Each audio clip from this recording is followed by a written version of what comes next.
सलाखों के पीछे जमीन पर बैठी कालीन बुनती संजना को मैंने पुकारा तो वो अपनी जगह से न हिली न डुली, बस यूं ही बैठी रही, शांत स्थिर। जेल में उसका कोई आदमी नहीं, कोई अजनबी हूँ। हालात इंसान को किस तरह बदल देते हैं। सोच रहा था कि सुंदर सलोनी संजना की दूधिया त्वचा लाल बादामी सी हो चली थी, हाथ पैर खुरदुरे, फिर भी वो बेहद खूबसूरत लग रही थी। एक बात बड़ी विचित्र है, अपने पति की हत्या करते समय क्या संजना ने एक बार भी नहीं सोचा होगा कि ऐसा जघन्य अपराध करके उसका जीवन बर्बाद हो जाएगा। राजेश, हत्या सोच समझकर नहीं, क्रोध के आवेग में की जाती है। अपराध करते समय मनुष्य ऐसी मनोस्थिति में होता है कि कब जो सही गलत का निर्णय ले सके। संजना जैसे सीधे सरल स्वभाव वाली लड़की एक कीड़े को तो मार नहीं सकती, हत्या क्या करेगी? ये तुम कैसे कह सकते हो? क्योंकि हम दोनों ने बचपन से लेकर जवानी की कहीं देरें एक साथ पार की है, लेकिन संजना ने हत्या की है, एक नहीं दो हत्याएं। राजेश को ड्रॉप करके जैसे मैं गेस्ट हाउस की ओर बढ़ा, मन परत परत अतीत की गहराइयों में उतरता चला गया। आंखों के सामने भूली भाली नन्ही सी संजना आकर खड़ी हो गई, जिसे एक एक निवाले के पीछे भी सौतेली माँ का कठोर चेहरा देखना पड़ता था।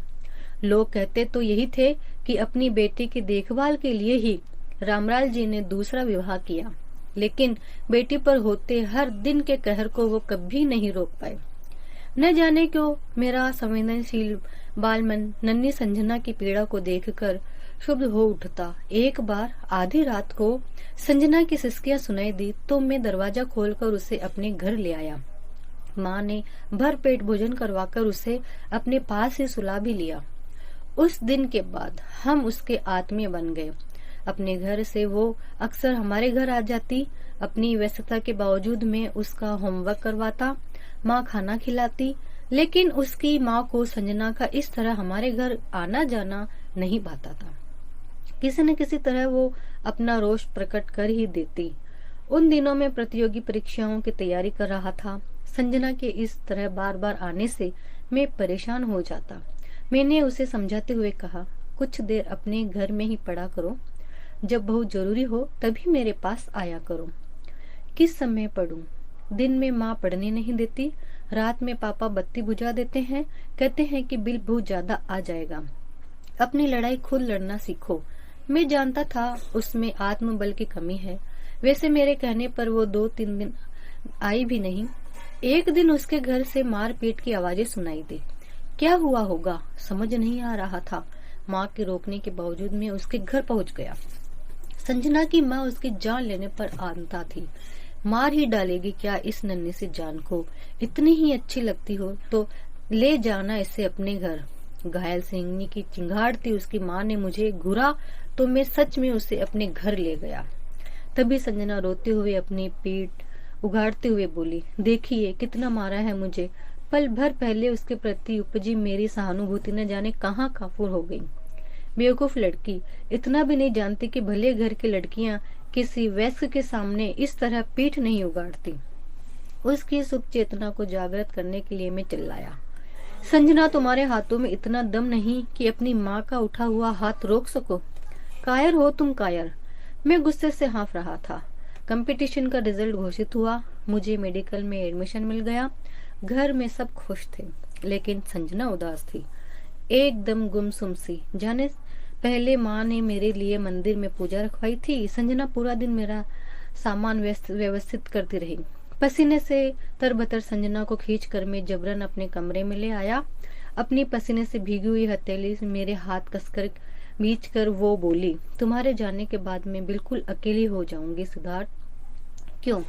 यहाँ माँ तो है। मैं उसे ढाढ़स बधाया, लेकिन तुम तो नहीं होंगे। मैं उसे पुचकारता रहा, आत्मीयता जतलाता रहा, सहलाता रहा। वो चुपचाप मेरे स्पर्श को महसूस करती रही। उसकी निकटता का ऐसा अजीब प्रभाव हुआ कि मैं न कुछ बोल सका और न ही उसके बारे में कुछ सोच सका। बस काफी देर तक उसके चेहरे को चूमता रहा। नितांत सूना घर और साए साए करती वो दोपहरी उस उम्र के पहली बार किसी लड़की का सामीप्य भला लगा। 5 वर्ष तक हॉस्टल में शिमला तक की आवाजाही निरंतर बरी रही। संजना मेरे चारों तरफ इस तरह चक्कर लगाती रहती जैसे पृथ्वी सूरज के चारों तरफ परिक्रमा करती है। दीवार की ओट में खड़े होकर वो मुझे देर तक निहारती रहती, लेकिन मुझे अपने सामने पाते ही नजरें झुका लेती। मेरी उंगलियों की छुअन मात्र से ही वो सिहर उठती। मर्यादित जीवन चाहे उसे मुझसे दूर रहने के लिए चाहे बाध्य क्यों न करता हो, लेकिन मुझे देखते ही उसकी दबी ढकी इच्छाएं साकार रूप ले लेती। बाहर लॉन में हरी धूप के ऊपर पेड़ों के झुरमुटे के बीच या फिर माँ के सो जाने के बाद बंद कमरे में संजना मेरी आंखों में अपने संभावित भविष्य के प्रश्न ढूंढा करती।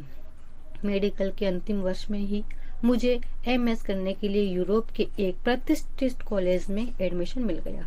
मुझे ऐसा लगा जैसे संजना कोशिश करके ही भी कुछ नहीं कर पा रही थी। आखिर मैंने ही खामोशी के जाल को बिदा तो उसकी दोनों आंखें बरस पड़ी।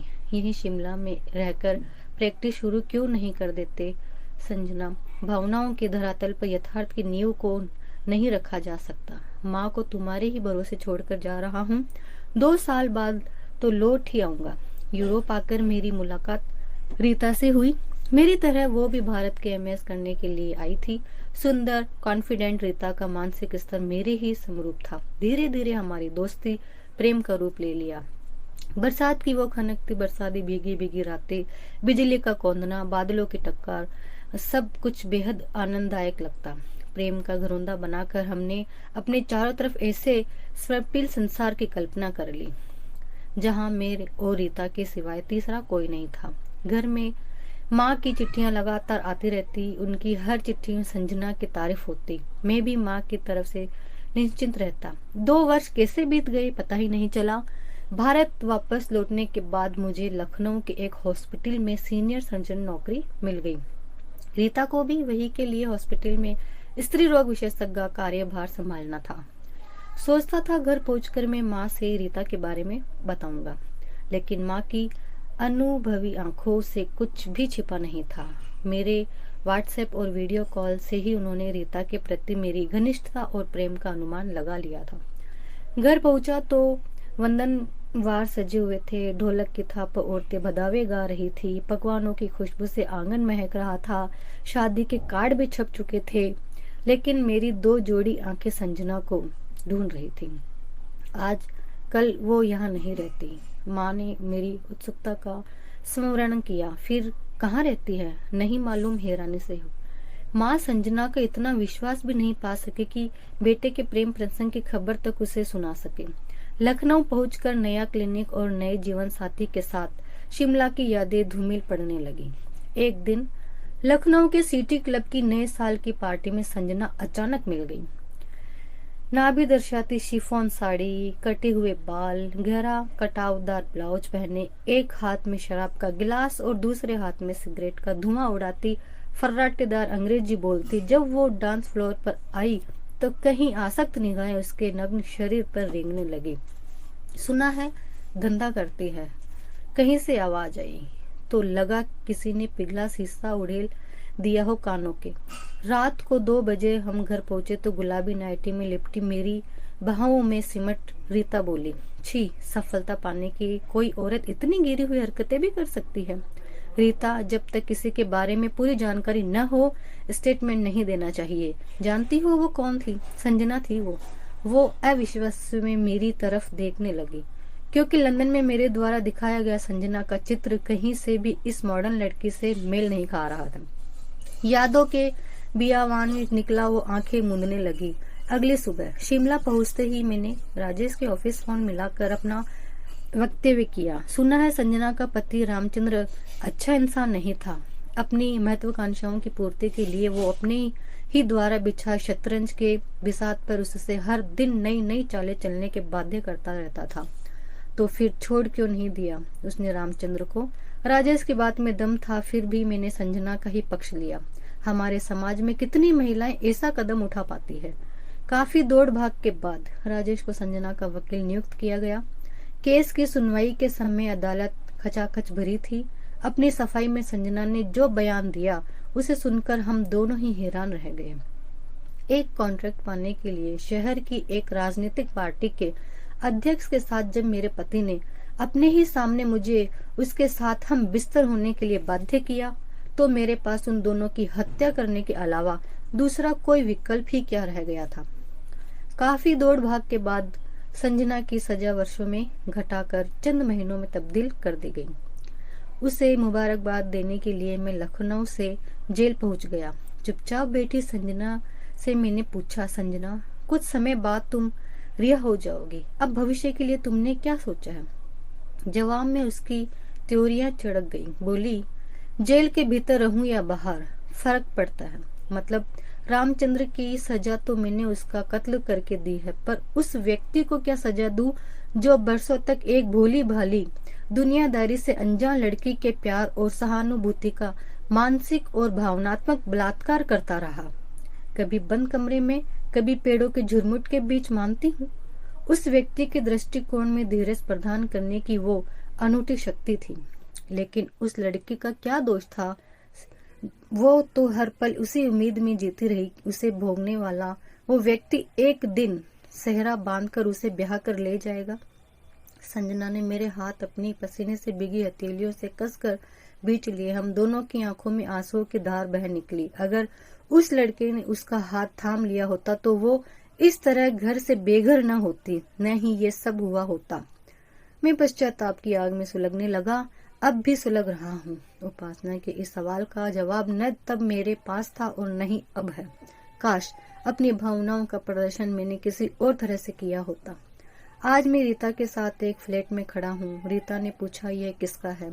तो मैंने कहा, यह फ्लैट संजना का। वो आज जेल से छूटकर आ रही है। मैं नहीं चाहता कि जो सहारा बचपन में उसको मैंने दिया अब उससे वापस दूर हो जाए। रीता मेरे सीने से लगकर मेरे आंसू पोंछते हुए बोली, सच में तुम्हारा दिल सागर है सिद्धार्थ। दोनों बताओ दोस्तों, चैनल पर नए हो तो सब्सक्राइब करना ना भूले। कहानी अच्छी लगी हो तो शेयर करें। मिलते हैं अगली कहानी में, तब तक के लिए राधे राधे।